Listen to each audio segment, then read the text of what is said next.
Siempre he pensado que las metas o proyectos son como fogatas que traemos aquí encima de la cabeza.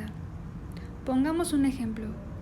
Una persona tiene el objetivo de ser el mejor cocinero del mundo. Ahí está, la fogata, apagada, intacta. Pero cuando empieza a practicar el arte de la cocina, a hervir, cocer, rebanar, cortar, sentir cómo sus dedos se deslizan armoniosamente por los ingredientes, y lo hace con disciplina y amor, le está echando un montón de buena leña a su fogata. Cuidado con que la fogata no se apague, o cuidado con pensar que poner de vez en cuando un par de ramas será suficiente.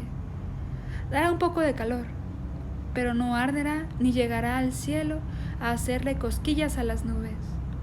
¿Qué tan grande y ardiente quieres tu fogata?